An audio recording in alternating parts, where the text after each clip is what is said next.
1,000 generations falling down in worship to sing a song of ages to the Lamb. And all who've gone before us, and all who will believe, will sing the song of ages to the Lamb. Let's sing this all together, come on. Your name is the highest. Your name is the greatest. Your name stands above them all. Good morning. This is Idedevbo. Early morning Tuesday on When God and I Talk. We're going to be trying to differentiate between agape, eros, and phileo. Represent three distinct Greek types of love. Agape is selfless, unconditional, sacrificial, often divine.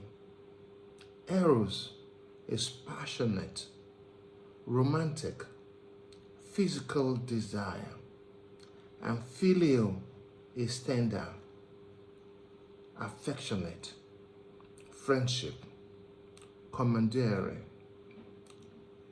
Remember Jesus said, phileo my sheep, phileo.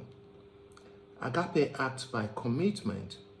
Eros acts by attraction, that physical oxytocin-driven moment. And phileo acts by emotional connection.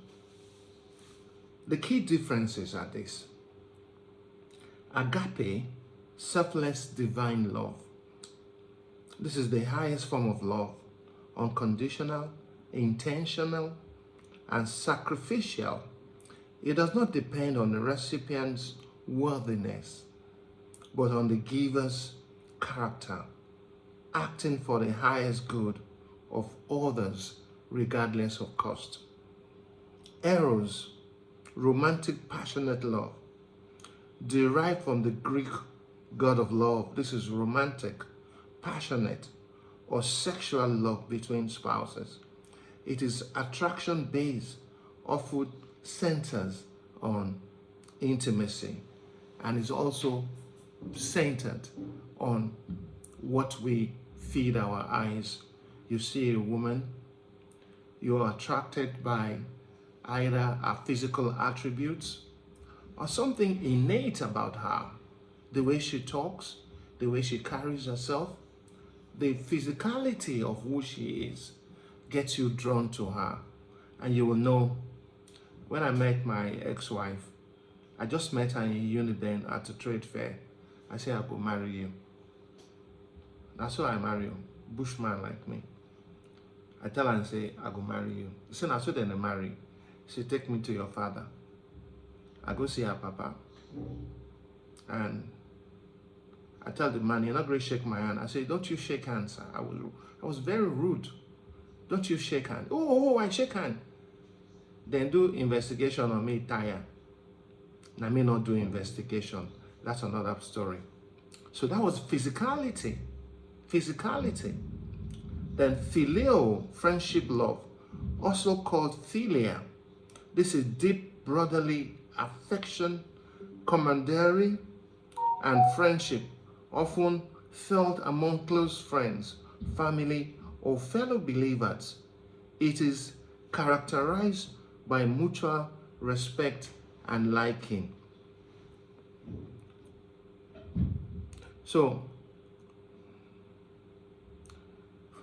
focus. Agape focuses on giving. Eros focuses on possessing. Phileo focuses on sharing. Agape is a choice. Eros is a feeling. Phileo is a bond. Agape is divine and selfless. Eros is romantic, physical. Phileo is familiar and emotional. The Latinos say familiar, family. There's an adjective, the way they call it. Don't forget, oxytocin is produced when a woman is about to push the baby out. And it's oxytocin driven in our system, makes us fall over the place. You see a woman, and you will just say, Kai, see woman, your head is already calculating what you will do with that woman on your bed. Stupid man. You don't know whether she get disease or anything, whether she's possessed or you are possessed. That's why you're doing that. You just go driven. Oh, hello, babe. You are driving your car, you see her on the road, and you say, hello, babe. Why are you walking on the road alone like this? What is a beautiful girl? That's the line most men use. What is a beautiful girl doing on the road, walking in under this hot sun? Nah lie. Nah lie. That one are errors.